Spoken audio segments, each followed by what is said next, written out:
that feeds into those intrusive thoughts, that is going to destroy the relationship. And it's not going to happen like this, it's going to happen slowly. For most people, they're going to say, yes, I want to be with my partner, I want to make this work. And so if this is you, we're going to talk about exactly what you can do when the thoughts come in, so you can give them less and less power. Hi everyone, Eva Thompson here. Welcome back to another video. Today I want to talk to you about retroactive jealousy and how it destroys relationships. It happens slowly, and one day you just wake up realizing that it's all fallen apart, your partner's resentful, they have lost all hope, you still think about their past and feel a certain way, and there's no going back. And the relationship ends up falling apart. And I want to talk to you about how most people get there and also what you can do to prevent it. The biggest thing that I want to point out here is that it happens slowly. So if you're not familiar with the term retroactive jealousy, it's when your partner's past bothers you. And before I get any comments regarding how you should just leave, how this, that, and the other, just making generalizations about people and women and whatever, these videos, I've said it a few times now, are for people that want to be in their relationship, want to be with their partner, but their partner's past bothers them. That is what retroactive jealousy is. It's not a preference, it's not an opinion, it's a struggle, it's a conflict, it's an inner conflict. I want to be with you, but I can't stop thinking about your past. That is what RJ is.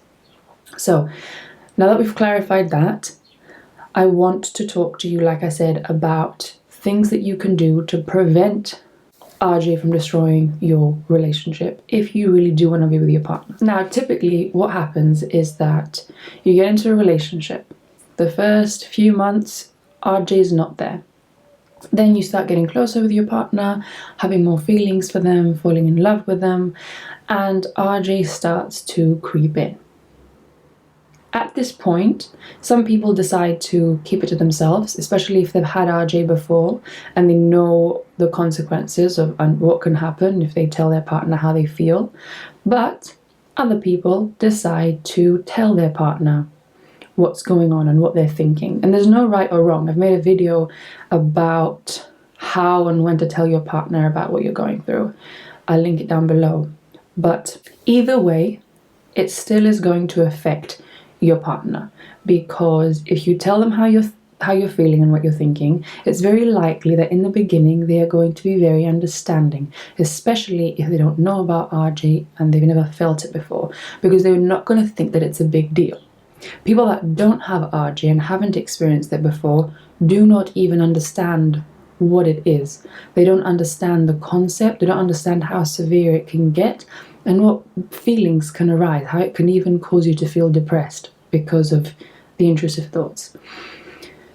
And I think this is why in the beginning the partner is understanding of the RJ sufferer and they try and comfort them, which can backfire, because the more validation they give, the RJ sufferer will feel the temporary relief, and then they get triggered again.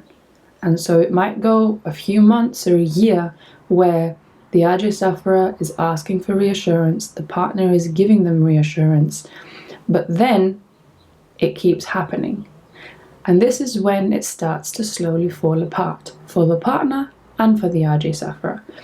As far as the partner is concerned, and even if you're someone, like I said before, that doesn't express what they're going through, your partner can still sense that something is up, that something is bothering you. Even if you don't tell them it's RJ, this is bothering me, they can still probably sense that something is up with you, that something's bothering you, like I said. So either way, RJ is going to affect the relationship. If you have chosen to tell your partner and they've reassured you and they've tried to be there for you and they've answered your questions, which is obviously feeding a compulsion, which makes the RJ stronger, but if you don't know that in the beginning, then it's not their fault. It's just a trap many people fall into. Eventually what happens is the partner begins to become frustrated. and annoyed, because for several reasons, of course, depending on how RJ manifests.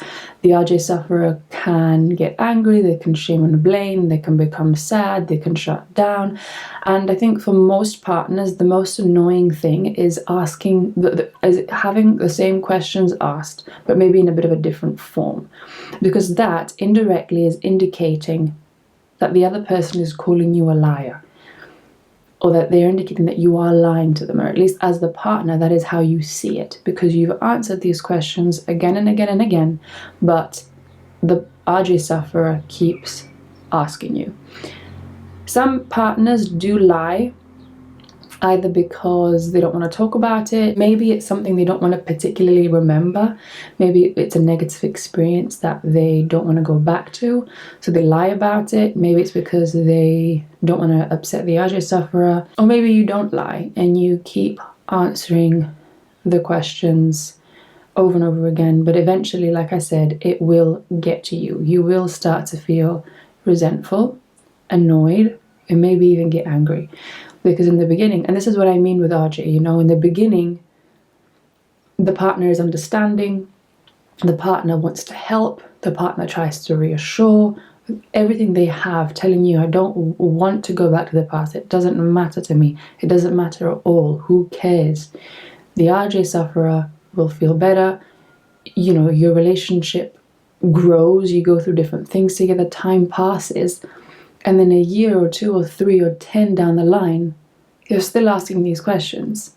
You're still acting out these compulsions.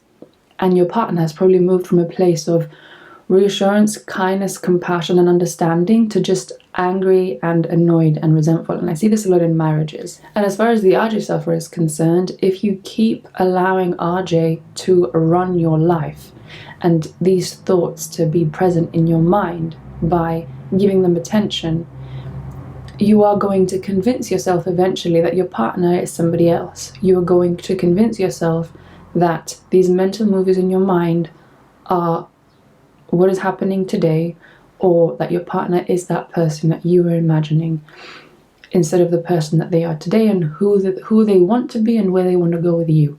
So those are the two things I see when relationships fall apart. Either the RJ sufferer convinces themselves that their partner is who they were in the past, and I've made another video talking about how the mental movies cannot be true, or can't be 100% what you're imagining. I'll link that down below as well. And the partner just gets resentful, they feel angry, they feel fed up, and they just can't deal with it anymore. As well as, I think it's important to include here that it can become emotional and mental abuse, RJ.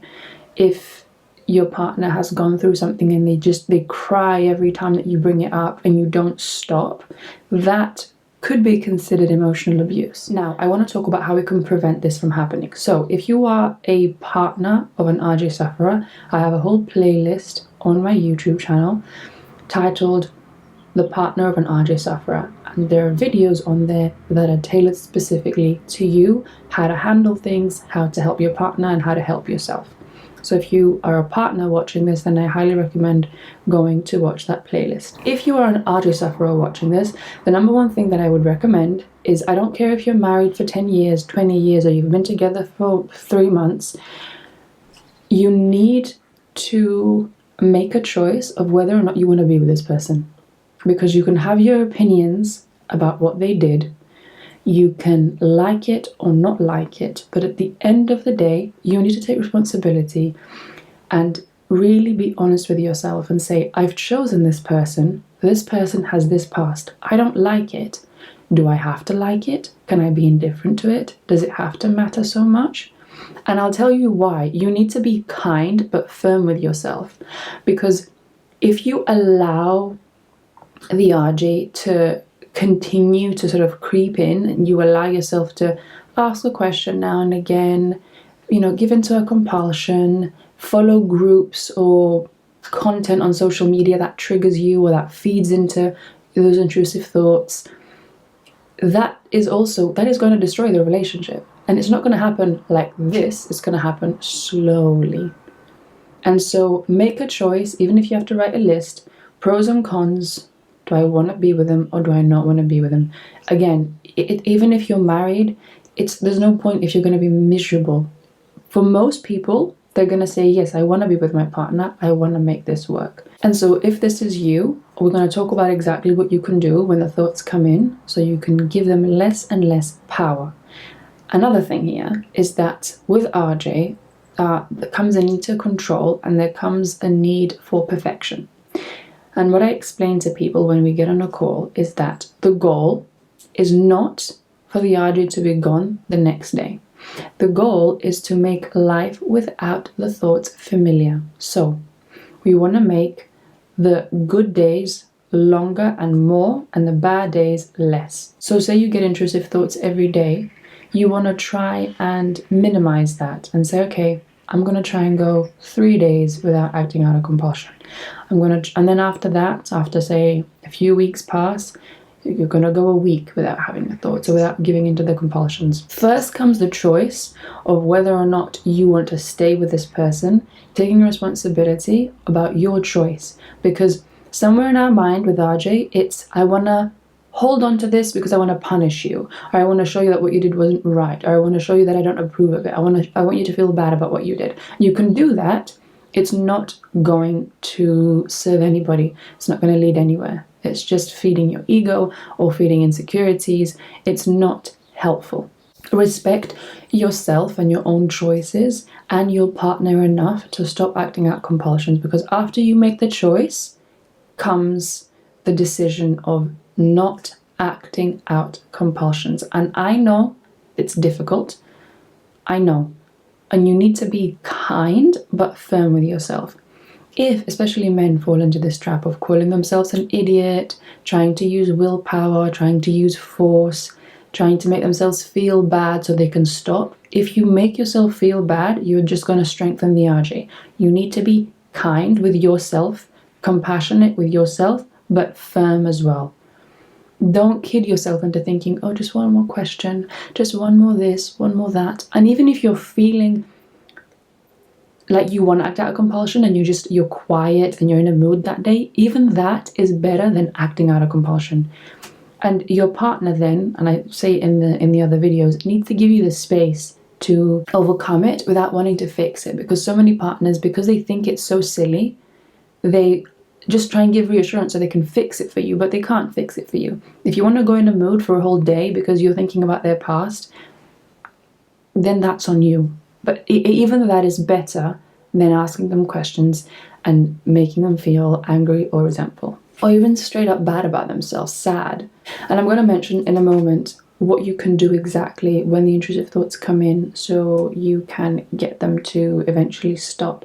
But before I do so, I also would invite you to think to yourself, is RJ serving me in any way, shape or form? What behavior can I justify? What things can I say or do in the name of RJ? What is RJ allowing me or enabling me to do that I don't want to stop doing? How could it be serving me? Is it trying to protect me? Am I trying to feel better about myself? Because by putting someone else down or shaming them or talking about how you don't approve or this, that and the other, that doesn't matter, because you have chosen to be with them. And if you've chosen to be with them, you can express, okay, I don't like your past, I don't agree with it, but then after that, what is there left to say? If you've got concerns about today, about if they're faithful, if you can trust them, your future, then talk about those things, but don't keep going back to the past, and really, really be honest with yourself.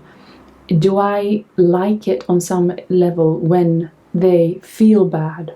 Or when I see them crying, what is that? When I make them feel bad, when I feel like I'm trying to punish them, when I feel like I'm not going to let them off the hook, it's not your job. It's not your job to not let them off the hook. You're not God. You don't have to do that to yourself. Put all that burden on yourself. I'm not going to let them. I'm going to punish them. What's that doing to you? When you're holding on to that hatred and that pain and that resentment and that anger, the first person you are hurting is you. And then, yes, you're hurting your partner too, but you're also hurting yourself. And that's not what a relationship is about. Now, like I said, I do want to give you some practical things that you can do when the thoughts come in. So this is whether you've been struggling for a month or 10 years, these will still help you. And sometimes when you, say you've been going to therapy and you've been working on it, there comes a time when even talking about it can make it worse. If you treat it like an OCD and you treat it like an intrusive thought that's come in and is not helpful, that I would say is better than just going to therapy every week and talking about the past and why it bothers you. I think there is a place and time for that for sure, to get that off your chest, but it gets to a point where it's just perpetuating the cycle. So what you can do, and I've written it down and I tell my clients this as well, but the number one thing is don't be afraid of them. Don't dread them. I know that if you've been through it for a long time and you get an intrusive thought and you've just woken up, your first reaction naturally might be, screw this, this is so annoying, why doesn't this just go away, I'm so angry, I'm just fed up. Natural. However, when we dread the thoughts, when we fear the thoughts, when we have these strong emotional reactions towards them, that's how we make them stronger. Because by fearing the thoughts or dreading them, we are indicating that they are some sort of threat, that they are important enough that we have to fight against them. That's when the rumination kicks in, the overthinking, the compulsions. And like I said, be very aware of what you consume. Are you on groups that talk about RJ? Are you consuming content online that talks about RJ? That might trigger you. If you need to get off of social media for a little bit, I did that when I was recovering. That's an option as well. I had my Instagram shut for a whole year and a half. So that is also something that you can consider if you're going through this. The second thing to remember here is when a thought comes in, do not start dialoguing with it. And this falls under the umbrella of rumination and overthinking, trying to prove the thought wrong, taking it seriously enough to have to fight against it and say, no, the past is not important because of this and this and this and these facts that you have researched online, that you resonate with you, which is great, but dialoguing with the thoughts will just make them stronger. What you can do here is notice it. You don't have to like it. An intrusive thought comes in and you can say to yourself, that's an intrusive thought about my partner's past. You don't have to like the thought. You don't have to feel comfortable when this thought comes in. If you are thinking about your partner, the person that you love, the person that is closest to you, with somebody else, and you don't like that, that's okay.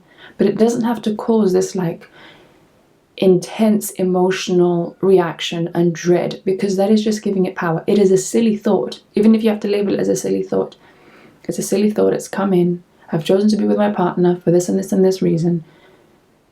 Breathing techniques can help as well.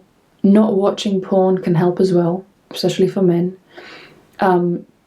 As far as breathing techniques are concerned, I recommended box breathing, but there is an app, actually I would recommend it, it's called Open. And on there are just different calming techniques that either through meditation or breath work. I would say explore breath work, because it just helps you calm your nervous system down when you get the thought and you've got that sort of fight or flight reaction that might come in straight away. But overall, I would recommend when the thought comes in, and I know it's difficult, I'm not saying it's easy, don't strive for perfection straight away, strive for, say if you're getting the thoughts every day and you're acting out compulsions every day, say to yourself, okay, for the next 5 days, I'm not going to act out compulsions, or I'm not going to ruminate. I will notice the thought, it can keep staying there, I don't care. It's not a nice feeling, but the feeling's not going to kill me. What is going to kill my relationship is if I give in to this and I start asking questions and shaming and blaming, or showing that I feel disdain or that I don't like their past, and just going back to all of that. You, at some point, guys, you don't have room anymore for the compulsions. At some point, and I see this in even people that I work with sometimes, they do all this work and then they think somewhere in the back of their mind, oh, there's just room for another little question. But there isn't, because at some point it is going to fall apart. So even if you've been married for a long time, make a list, take responsibility. Do you want to be with this person? Do you want to be with this person? They've got this past, do you want to be with them? Because if you don't, then that's obviously really difficult. But living in a marriage or a relationship that is miserable, especially if you've got kids and it's affecting it, that is even worse. So that is one option. The other option is not, if you want to be with them, then like I said, respect your choice and respect your partner enough to not ask questions anymore. It's hard, and even, you might have tried different things and things didn't work out for you and you keep trying. Give yourself credit for trying. Like I said, kind but firm. It is going to be okay. You can overcome this. You can deal with this. It is teaching you something in some way, shape or form, as annoying as it sounds. So I hope this video helped you. Like I said, treating it more like an OCD, treating it more like, oh, that's an intrusive thought. That's a silly intrusive thought about the past. Okay, I don't like it, but I'm just going to continue doing what I need to do. Maybe if you want to breathe to calm yourself down, but don't dialogue with them, don't dread them, don't fear them, don't look for them if they don't come up, because that's another thing people do. Oh, well, I didn't have intrusive thoughts for a few days. Let me see if it's still there. If I think about it, how do I feel? Of course you're not going to feel good. It's been a week. And eliminate triggers. Eliminate triggers as you're trying to get better. And if this means not talking about the past for a little bit, like I said, closing social media, not following certain accounts, do it. Even if it's unfollowing me or other people that talk about RJ. If it's triggering you, you don't want to see the word RJ, unfollow, block, do what you need to do. But anyway, oh my goodness, it's been 20 minutes. I hope this video helped you. Let me know down in the comment section below what has helped you overcome RJ or get better. What form of therapy, any sort of tips that you can give other people struggling. And if you want to book a call with me, you can. The link is down below. I am working on putting a course together so I can work with more people and it can be more affordable, but as of now I'm just offering one-off sessions to anyone that wants them or needs them, so you can book that down below. I hope this video helps you and I will see you in the next one. Take care.